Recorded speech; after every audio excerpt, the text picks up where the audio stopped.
I'm Al McFarland. Welcome to Conversations with Al McFarland. Glad to be here and glad to have you along as well.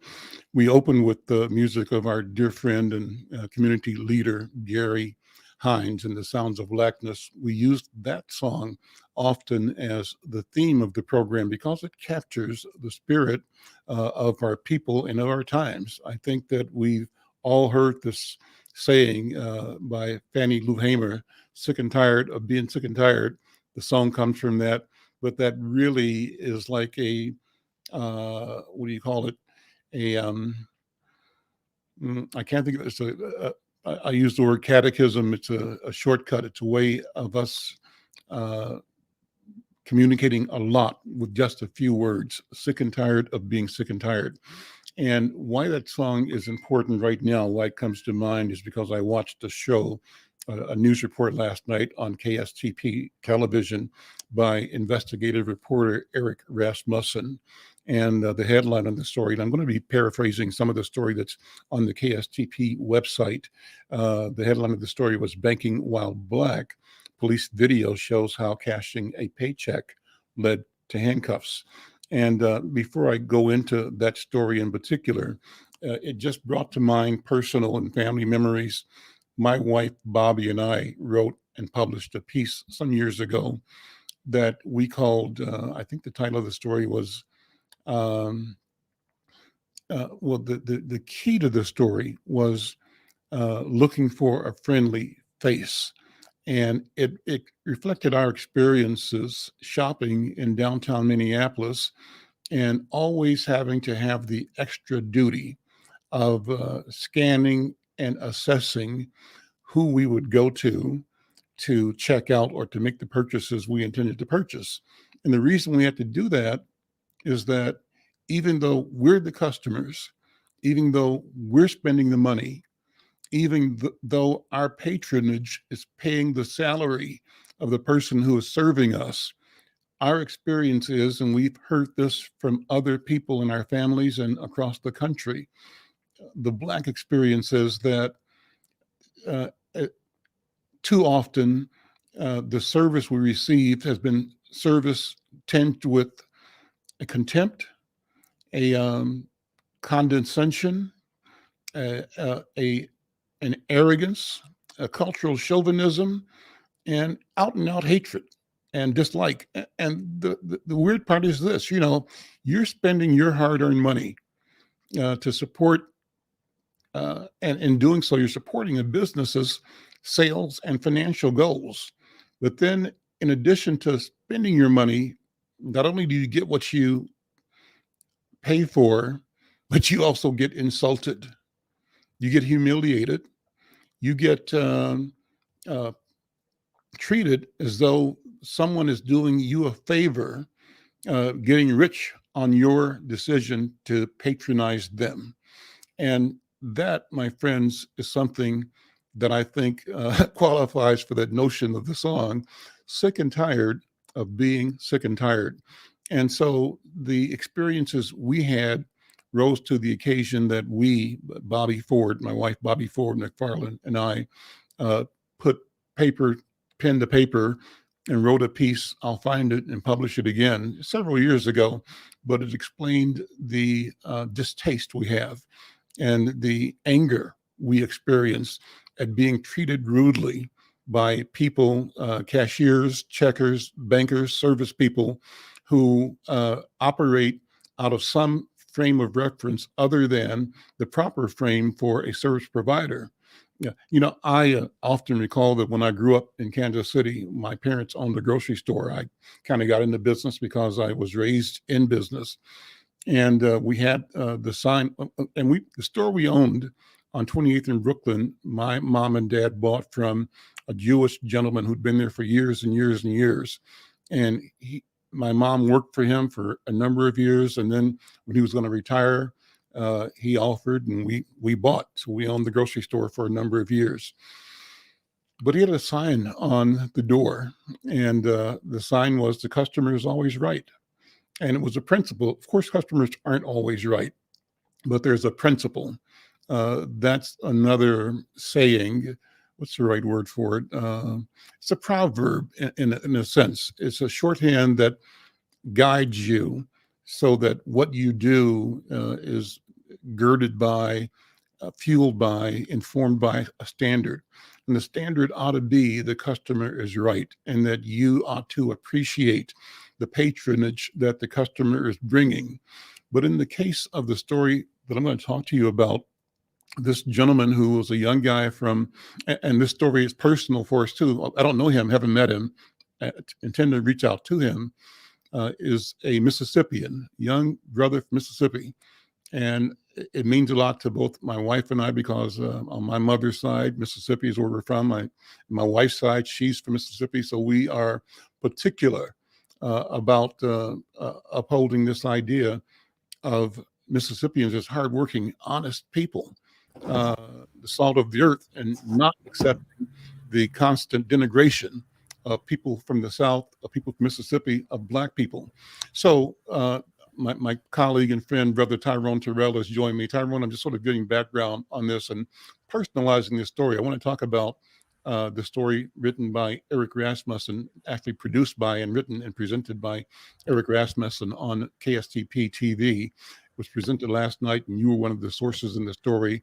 Compliments to you for bringing your wealth of knowledge and expertise about the question of human rights, of civil rights, of effective business policy and practice, and where and whether this was an incident of a failure of an individual or a failure of an institution to ensure that all of its people were properly trained, oriented, and that they consistently and in a way that was measurable and manageable delivered quality, respectful service to all of their customers.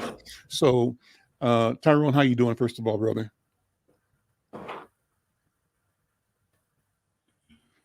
I'm not hearing you. I see you, but I don't hear you.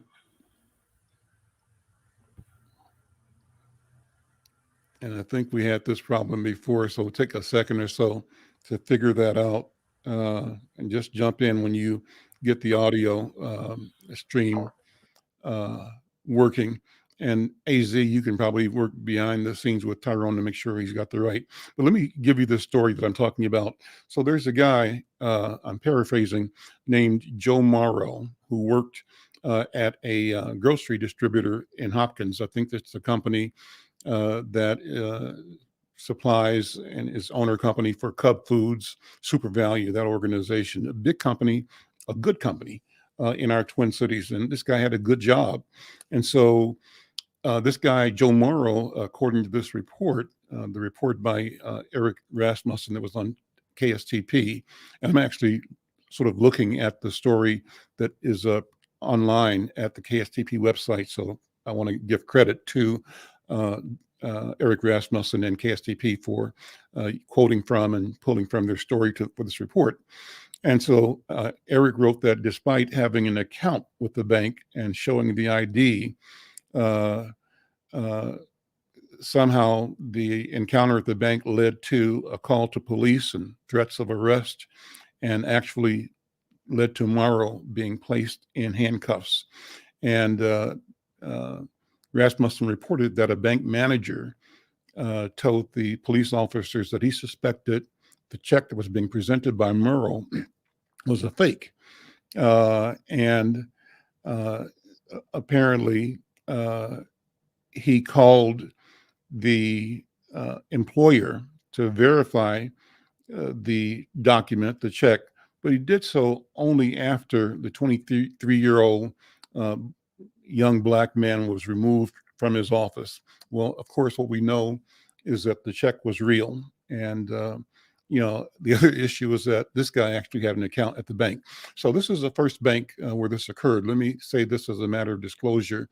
You know that I own Insight News, my company, McFarland Media, Insight News. And First Bank is a customer of ours. It's a valued customer. They run advertising in my newspaper, and my company also banks with First Bank. So I want to be transparent and disclose that.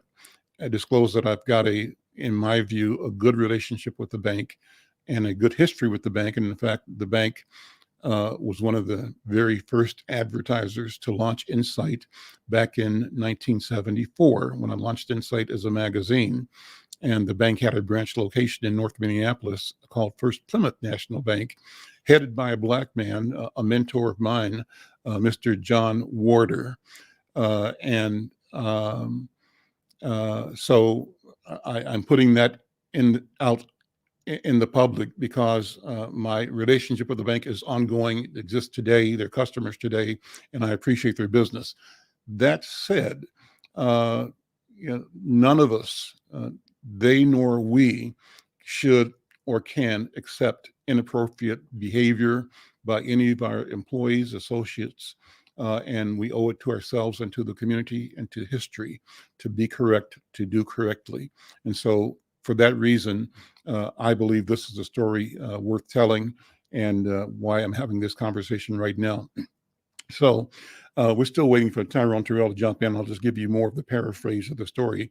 The story is based on an article that I'm looking at online from KSTP, article and story by investigative reporter Eric Rassman.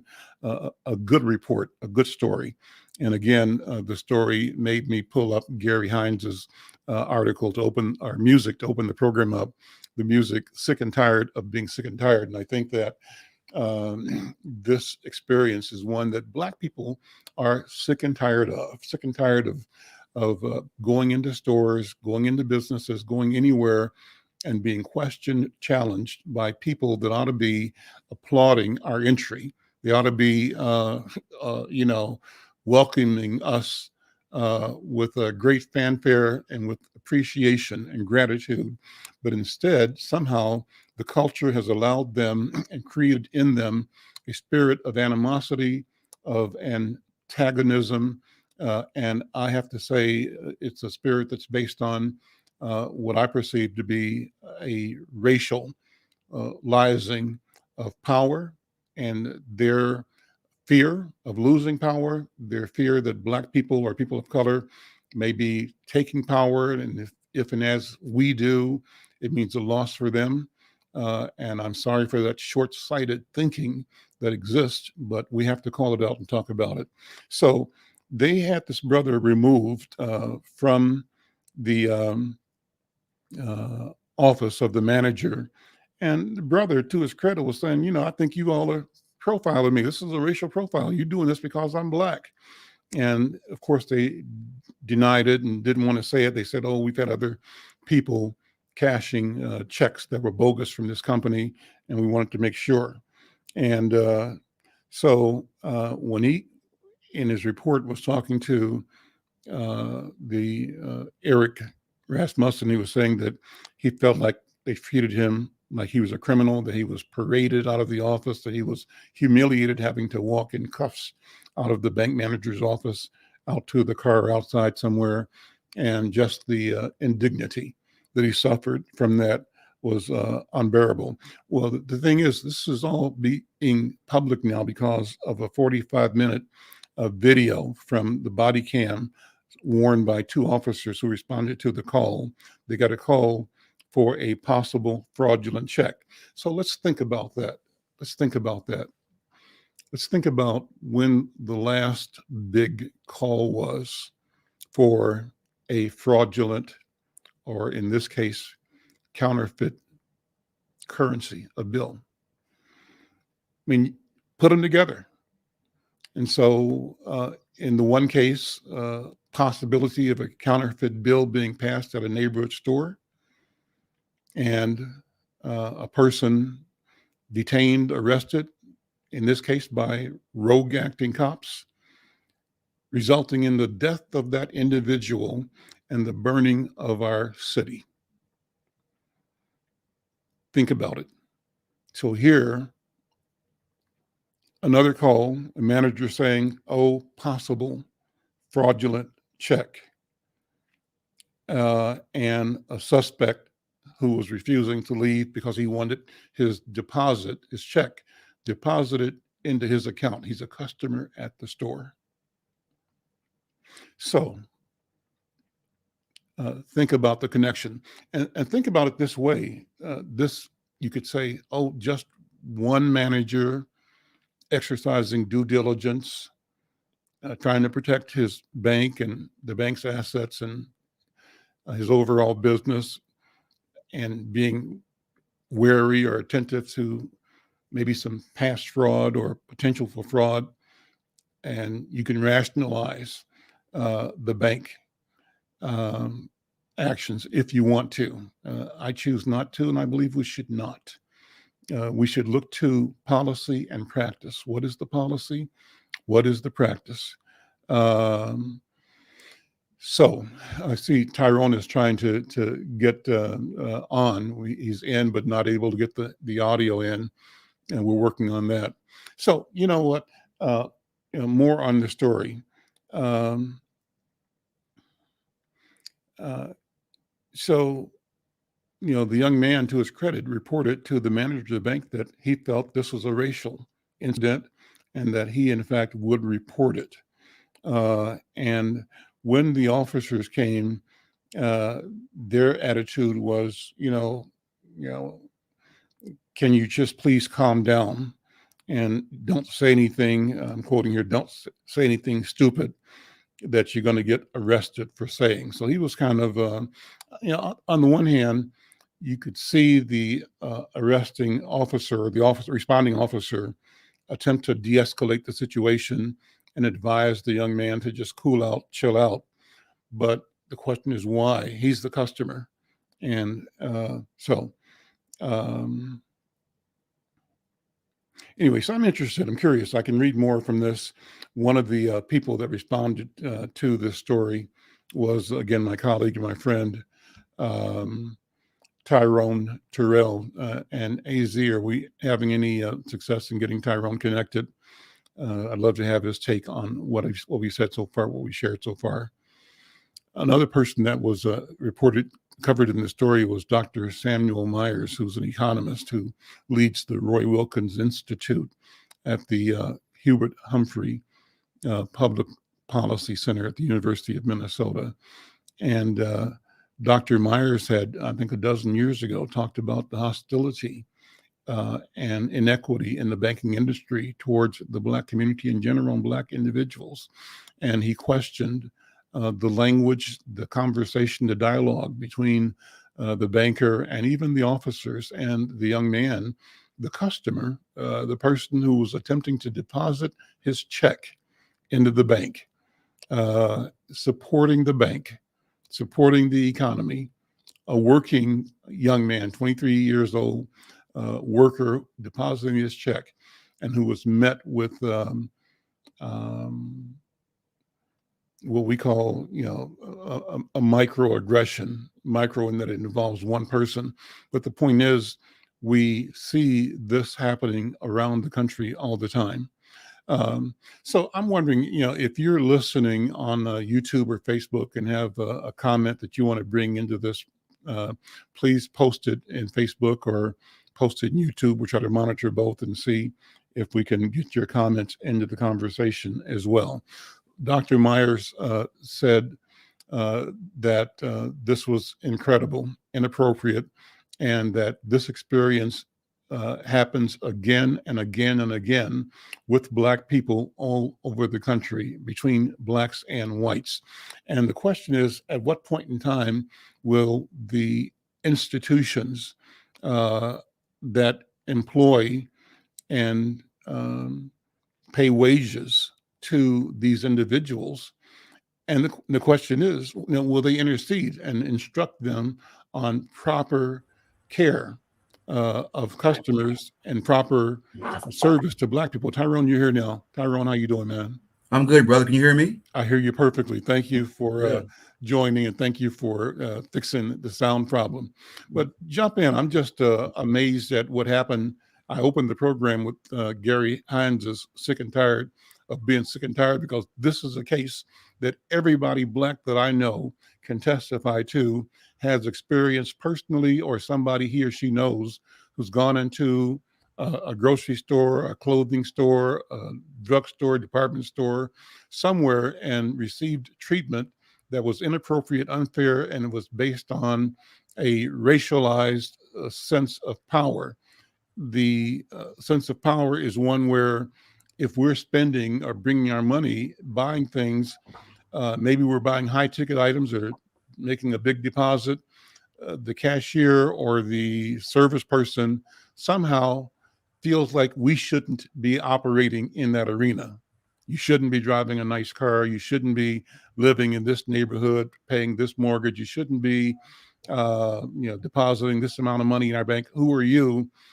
Because my picture of you is a picture of a less than full human being. And so when you show up, as a ordinary human being expecting ordinary service, somehow I have to question your authenticity. Are you really real, or are you a crook? And this brother was saying they made him feel like he was a criminal because they handcuffed him in the manager's office and walked him out into another office in front of a lot of people. He was humiliated. So what about that? What's this story mean to you, Tyrone Terrell? Thanks, Alan. Thanks for having me. It was blatant racism, Al. There was no reason for a U.S. bank to treat that young man in the manner that they did. One, he had an account there. He deposited the same check there before. And to treat him in that manner was ridiculous. And I hope he got a great settlement, but it goes beyond a settlement for The one individual. right, because the bank manager, I'm sure, was not disciplined. U.S. Bank feels they've gotten off on it. I will be reaching out to U.S. Bank's officials for a meeting with them because it's not right. That young man could have been hurt or even killed. Well, And the conduct of the Columbia Heights Police Department was terrible. The way they talked to him, and he wasn't aggressive. I hate the word compliant, but that's really for animals. But he was compliant. But to handcuff him, humiliate him in front of a bank full of people who will never know the outcome, right? They would tell other folks a black man came into the bank with a fraudulent check, mm-hmm. and the bank caught him. And most checks today, they run it through the bank before they even give you your money. They verify the funds. They do all that before they even give you their money. There's no more that 3, 4, 5 day wait business. They can know within seconds if that check is good or bad. But again, this man had an account. He didn't walk off the street saying, "Cash my check." He has an account with that bank. And it was clearly because he was a black male and a young black male that they disrespected him in the manner that they did. So what do we do about that? I would be glad to work with you in reaching out to the leadership at the bank. I think it's worth that kind of a conversation. Tyrone, I don't know if you heard it before, but I opened up by disclosing that I have a relationship with the bank. The bank is an advertiser in my newspaper. They've been an advertiser with Insight News. And actually, you knew our friend, John Warder, Yes. who was the president of First Plymouth National Bank. He was actually the very first advertiser in our publication when I launched Insight back in 1974. So we go back a long ways. Having disclosed that, I continue to say, and I say it now, we still cannot accept aberrant, rogue, racist behavior, even from places that are attempting to champion improving the culture, the community, to eliminate race and racism. But here it shows up inside the house. And I think we have an obligation, and they have an obligation, and you and I have an obligation to call it out and talk about it and to support this young man and others so situated, because this story is not unique. I said that Black people everywhere can tell you stories about being disrespected, and actually abused in some cases as That's they right. were attempting to bring their money into an establishment that helps that establishment become profitable, that helps those employees pay their bills and raise their families. But we have to bear humiliation for bringing our business to that business. I think it's unacceptable, and I think we have to talk about it. What do you think? Al, I agree totally. And so, however you think we should proceed, I'll do that. Invite other community partners to go with us, but to have a real conversation with U.S. Bank um, about the treatment of this young man and other Black people who bank with them. Our community deserves better from them. And so, no, we can definitely offline talk and come up with a strategy to do just that and do it soon. I was restricted from doing anything because I did the interview about 2-3 weeks ago. Okay. But waiting for them to put their whole story together and then run it.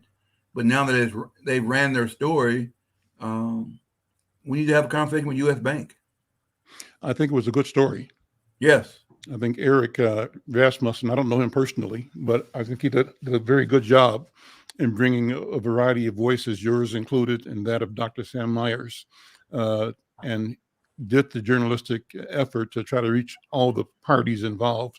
And I think it was a fair story and a balanced story. One of the things that stories like this do, however, is sometimes the society wants to isolate and say this is a particular specific one-of-a-kind incident. And until we can show up saying, no, this is not one of a kind. This is part of the practice. It's a pattern and practice. That's and it right. reflects a policy. And you mentioned this, and I did too, Tyrone, when you were getting on. So this is a case of a guy walking into a bank, to a business with a check. But we're all now around the world aware of a guy walking into a business with a currency. And in that case, like this case, accused of the possibility of fraudulent activity. Yes. And whether there was fraudulent activity or not in the first case, the consequence of the response of the business is something that the whole world is reckoning with now. Yes. The murder of George Floyd over a policy in a business that it seems to me questioned and took to an unreasonable level, right? The governing of Black customers. And there had to have been other things that could have happened in George Floyd's case that didn't happen. But what did happen was that we lost a brother. He lost a life, and now the world is kind of dealing with the consequences of the revelation of the depth and breadth of systemic racialized activity against Black people, anti-Blackness. This could have been the same thing, and it's close to the same thing. Fortunately, it didn't lead to that, but I say that encounter at a retail establishment and this encounter at a retail establishment are almost one and the same. What do you think? Al, I agree totally. I mean, if that young man had made the wrong move that day, he could have easily been shot, easily. And there's no doubt in my mind that, and I thought about George Floyd when Eric and I sat down at the Holly Q. Brown Community Center and we watched the video. And, but I've known Sam Myers for many, many years. I have never seen Sam that irate. Yeah. I have never seen Sam that upset. And that's how deep it cut with him in terms of to see another Black man to be disrespected and humiliated like that. Now, everybody knows that Super Value has been around forever. I didn't know they changed names. I didn't know that they have a new name for the company. But once they run that check through their system, they would have seen the check was valid. Mm-hmm. You know, and that's all they had to do. But no, they were too busy and humiliating, calling the police like that quick. Mm-hmm. Over 900, not $9,000, not 90,000, not 190, 900. And to humiliate that young man, and to humiliate our community, because it's not just him, as you said, brother. It impacts all of us, because we've all received that treatment at one time or another. Yes. And we all know that we can receive it today or tomorrow or the next day. That's exactly right. You know, the article any day. Mm-hmm. The article I wrote, I mentioned this earlier too. Bobby and I wrote a story, and I can't remember the exact title of it, but the catch line was "Looking for a Friendly Face." And it means that we go into a retail establishment, and before we go check out, we have to have an internal rating system. Should I go to checker A or checker B or checker C? Because more than likely, what I want to do is avoid the hassle and humiliation of someone doubting my being here as a customer. That's right. And treating me rude. I don't want to be treated rudely. I'm spending my money, and I don't want to come here and then get spit on, in effect, as I pay this person's salary. And I've had that happen to me at Costco and different stores where you go in, you ask people to follow the policy. Costco has a policy on their wall about customer service and return policy. Mm-hmm. And I go there and stand, and I see white people bring things back all day and all night, and the checking personnel will smile, no problem, no question, no problem, and I'm fifth in line, and I get there with my return item, and all of a sudden there's a problem, and there's a look. You know, you've brought too many things back here before. And so I said, wait a minute, you know, you got a policy on the wall. Dissatisfied for any reason at any time, bring it back, get your money back. I have nothing else to say to you. Follow the policy. Right. But they began the approach to me with a sense and a spirit of intimidation, which Tyrone I rejected, and do reject. So how do we deal with that as individuals and as a community? I think this is a teachable moment, and we have to encourage all of our people to not accept. When you feel something is not right, do what this brother did. Insist. What do you think? Well, I think one of the first things we have to do is meet with U.S. Bank. And then if we are not satisfied with what we hear from U.S. Bank in terms of how they're going to make sure that this doesn't happen again, is inform our community that U.S. Bank is not a place for us. How can they do that? What can they do to ensure that it doesn't happen again? I mean, it's almost like somebody.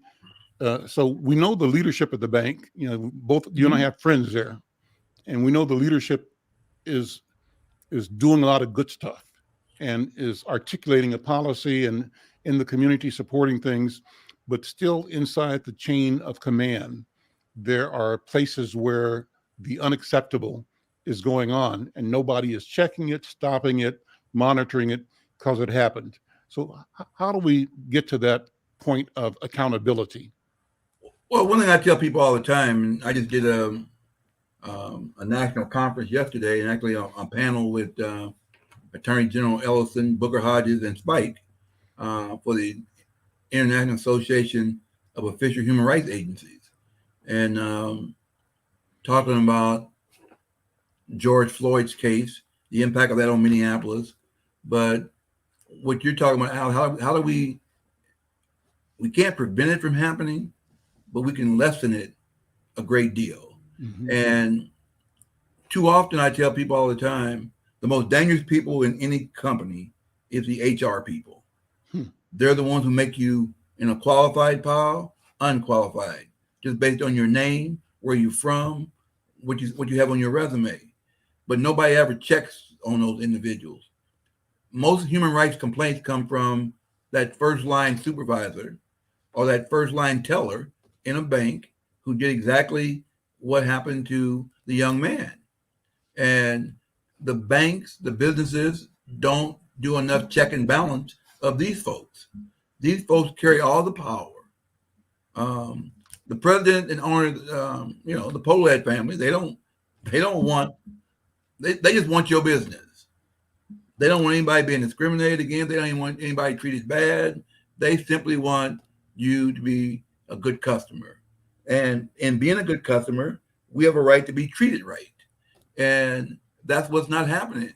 And so I get leery when people talk about diversity or inclusion. What's this new thing they got? DEI, diversity, equity, and inclusion, or DIE, whatever they call it. Bottom line, are you treating people right? I don't care what name you call it. And treat people the same way you treat white customers. If they would just adopt that policy, treat everybody the same way if I was white, walking in that store, give me the same treatment. That So reminds me of the famous Eddie Murphy skit on Saturday Night Live. You remember that one?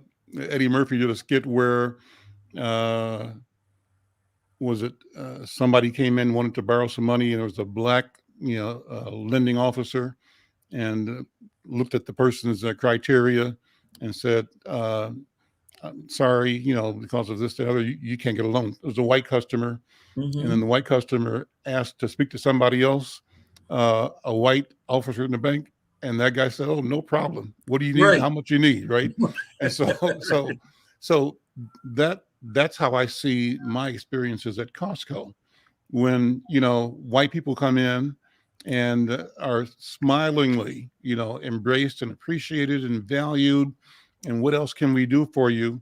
But then when I come in looking for the same level of service, there is a resistance, and there is a problem in going the extra mile for me. And Tyrone, it burns me up. It makes me mad. And it should.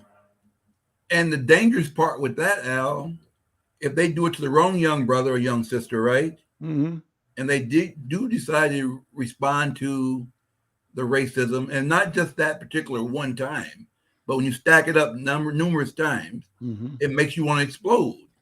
Now I'm involved in a legal matter that probably could even put my life at risk behind the racist treatment of an employee. And you touched on it. They wouldn't treat a white employee that way, and a white customer that way. But they're doing, it's basically prejudice, prejudging somebody based on race. But we got to hold the Costco's and any other store, the U.S. Bank and any other store, got to be held accountable. We cannot let them get away with it. We cannot. We used to, I think, I'm not sure if the state human rights department, when you were the city of human rights, right? St. Paul? Oh, state first. State, then city. Yep. Then city of Minneapolis after that. Me and George Caldwell, remember? That's right. Right. Well, they used to do test cases. On-site compliance reviews, that's gone. Al, that's gone. So what happened to that? And why couldn't that be done again, where people do tests to see, because they did that for housing in particular, to see if housing discrimination existed in certain places and transactions. I just spoke yesterday, as I said, to about 200 civil rights organizations that they've got to take their rightful place once again, being at the forefront of these issues. There is no compliance mechanism anymore. They don't audit companies. They don't make sure companies are doing everything they say they're going to do with their hiring practices. They're not checking the terminations and layoffs of employees. So it's not being done. The days of OFCCP and the Minnesota Department of Human Rights, St. Paul Department of Human Rights, and Minneapolis Civil Rights Department being real enforcement agencies, they're not doing it. They don't even come out of the building. We talked yesterday about the whole George Floyd. You didn't see one human rights official from an agency say one word. Not one. I didn't think about that. Yeah. Not one. Not from the state, not from the city of Minneapolis, city of St. Paul. None of them said a word. And they should have been at the forefront of this. They should have been standing right next to the mayor, the governor, whoever, they should have been standing right there. So what is that? What's that say? I mean, what is it? Why is it that way? And what do we do about it? One, they don't train anymore like they should. It's a skill that most people don't have. It's a mathematical skill, whether it's a chi-square analysis, whether it's a adverse impact analysis. There's a numerical component to it, and so folks don't have it. The days of when we would do joint reviews with OFCCP, State Department of Human Rights. We don't do it. So there's no enforcement now. And so it's like saying you can drive them down the street 100 miles an hour and nobody's going to stop you. So it's kind of the same thing with these businesses. There's no check and balance. They're getting government funding. They're discriminating. And they know nothing's going to be done. And so the Costco's and the U.S. banks and those employees who bring their own personal bias to the bank, they made a personal decision, not a U.S. bank decision. Now, U.S. bank paid the price, but that employee should not work for U.S. bank. If I'm the manager of that bank, you're done. Okay, you're done. And you make an example. I tell people all the time, when I was with the Minnesota Department of Human Rights, we used to get 40 or 50 complaints a year against IBM. They got a new CEO, put out a one-page letter saying, if you terminate or discriminate against anybody in my company, I don't care what job you hold here, you're terminated. Brother, complaints disappeared. None. Okay. None. Because he sent a clear message. I don't care who you are in this company. If you discriminate, you won't have a job. And so U.S. Bank can do some things to make its policy and its priorities clear, because what I have read into the reporting that I've seen is that there is a sense of, interpretation. Is the young man who was handcuffed interpreting the situation improperly? Shouldn't he be able to understand the company's position if the company feels like they've experienced several people passing fraudulent documents, and then he walks in the door with his bona fide, legitimate payroll check to deposit in his account. He's a customer, but he's treated with skepticism because of what they perceive and say has been an experience with 4 or 5 or some number of other people who have run scams. But that's not his problem. There you go, Al. That is not his problem. He's a customer doing business the right way. And so how does that message get to the manager that he can't say, based on the action of one, discriminate against the all? That's what they're doing. They're saying, they're using this example of 1 or 5, saying, now I got to check everybody black. There you go. Or question everybody black. And then we create this cultural perception that, again, devalues, dehumanizes every black customer. And you do that at the same time, your top leadership is really hitting the ground saying, we got to respond properly to George Floyd and to the consequences and the challenges of disparities that are being revealed by both George Floyd and the pandemic. Exactly. We got to put it all together. And so I'm concerned, what should we be expecting of our state human rights department, of our city human rights department, and our St. Paul and Minneapolis city human rights departments in this arena, and others as well? What kind of voicing are we missing that we ought to be having? I expect nothing from them. I've come to terms with the poor investigations, cases taking 2 and 3 years. There is no 2 and 3 year human rights case. They don't exist. You can make it last that long. I was talking to one of the national human rights directors yesterday. When I left in 2008 from St. Paul Human Rights, EEOC was paying us $500 a case, right? And that's based on a 20-hour investigation per case at about $25 an hour. Okay. They now finally, 11 years later, 13 years later, bumped it up to $850 a case. But they're simply saying now you got about 32 hours to put on a case. Mm-hmm. And that's max. That's not some cases closed just by. I had a woman one time told me she wanted a refund of $27 from the company. That's all she wanted. Mm-hmm. That case, I said, in fact, I'll give you $27. Well, no, I'm just saying, there's some cases that close themselves, and then there's other cases that really take investigative time. Mm-hmm. But the older a case gets, no case to go beyond 6 months. Mm-hmm.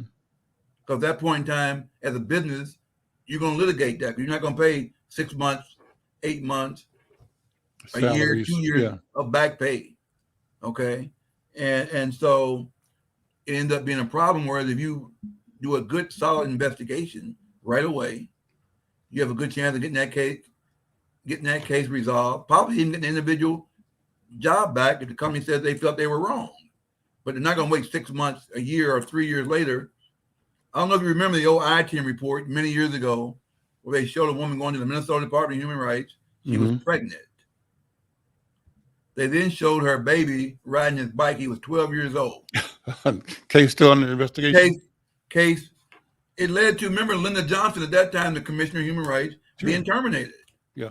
That they were on a trip to San Francisco for a conference. They were never at the conference. They were golfing, doing, and that led into the investigation of the time frame of cases. And actually got put in the statute that if the case was going to go beyond 12 months, you had to write the respondent and the complainant and tell them why. Mm-hmm. So we just need a better job being done by our human rights agencies. And right now, they're not doing that. I'm looking at the notes of Sam Myers' comments, and he was talking particularly here in this one part I'm reading about the police body cam. It said 5 investigators showed the body cam video to Sam Myers Jr., a professor at the University of Minnesota, who had researched racial disparities in banking for more than 30 years. And Sam Myers said, quote, "This is a classic example of where things have escalated beyond what they needed to escalate to. I wish I could say that was an aberration. I wish I could say this was an outlier, but this happens a lot." And it says that he authored a report called Responsible Banking in the Twin Cities in 2015 that did look at discriminatory lending practices in Twin Cities. And this report gave failing grades to many of the largest financial institutions for their performance in areas such as customer service provided to minorities. And so here we go. This is not new. It's been going on and on again, on and on. And, the one thing we have learned is the impact of social media. George Floyd is what it is because of the cameras, right? And people being able to document that. We're in the beginning of a case right now in Hennepin County for the murder of Dante Wright. Yes. Right? And it's camera footage that is making these cases and these incidences more accessible to more people, because as in Georgia, institutions are covering up wrongdoing and hiding it and hoping it goes away. But the lesson right now is that all of us need to be prepared and willing to document what our experiences are and share them, and in doing so hold each other and institutions accountable. What do you think, Tyrone Terrell? I agree totally. Dr. Myers was right on point that it's been clearly documented, the treatment that we receive, and we're not a valued customer. We don't get the same respect. And that's why I was saying even yesterday again to the human rights folks, policing gets the most publicity, but libraries do it, Park and Rec do it, Public Works. I've got 6, 7 brothers right now I'm dealing with that are being treated badly in the Public Works Department of the City of St. Paul. And almost plantation treatment. And so the police department get the most notoriety, if you want to call it that, because they're But it's taking somebody's life. but it's But happening everywhere. it's happening everywhere. And we have to work with U.S. Bank to fix this. Same thing when Costco does it, okay? Because otherwise, we're going to have some young brother, some young sister who's not going to be as mature as Al McFarland and decide to act up in the store. Mm-hmm. They don't want to take it anymore. Mm-hmm. You know, what did Thang Lou Hamer say? I'm sick and tired of being sick and tired. Yeah, and we're going to close on that song in just a minute. AZ, you can get that ready to play again. Yes, and you know, my good friend Gary Hines, that song. I mean, that says it all. But brother, people are sick and tired, and we cannot stand by. We have to be the voice for the voiceless, right? So we have a responsibility as community leaders, community representatives, whatever you want to call it, to go and talk to the bank and the bank officials, and actually have a meeting at that bank with that bank manager, that bank employee. And they're going to say that a settlement has been reached, and the settlement includes that nobody can discuss the particulars. How do you respond to that? We don't want to talk about the settlement. Particulars of the settlement, right? That's your business. Mm-hmm. We don't want to talk about that. Mm-hmm. We don't want to do anything that's going to impact the settlement. What we want to do is talk about the settlement going forward. Mm-hmm. We want to talk about how you're going to treat our people when they come to your bank. Mm-hmm. Or are you saying you don't want our people to come here? And I know they are a client of yours, so that's income and revenue for Inside News. And I'm a client of theirs. I mean, because I spend money with them. And you spend money with them. Yeah, and so you have the best platform to ask for that conversation because you're in business with them, you're in business with the community, and you don't want to lose business, and they shouldn't want to lose your business, right? But we still got to feel good. I mean, I call it the Rosa Parks test for all of us. Some people sit on the seat, and some people give it up. My business exists because of the community. Yeah. No community, no Inside News. And Inside News, Black Press of America, created because the racist social structure of our country, with intent and ferocity, devalued Black life. Black life didn't matter, and one could say doesn't matter in the grand scheme of things even today. And therefore, and Al McFarland and Inside News, the Black Press of America, a critical role and a duty to be the voice of the voiceless, as you described it, and to talk about our interest in our people. Listen, Tyrone, as always, a good conversation, man. Thank you for your insight and your vision, your stories, your experiences, and the knowledge you bring to this. People can reach you by reaching out to the St. Paul with Leadership African American Leadership Council. Okay, in St. Paul. Yes. Brother, thank you so much. All right, brother. Thank you always. We'll see you. Look forward to the next time. Okay, take care. All right, Bye-bye. Take care.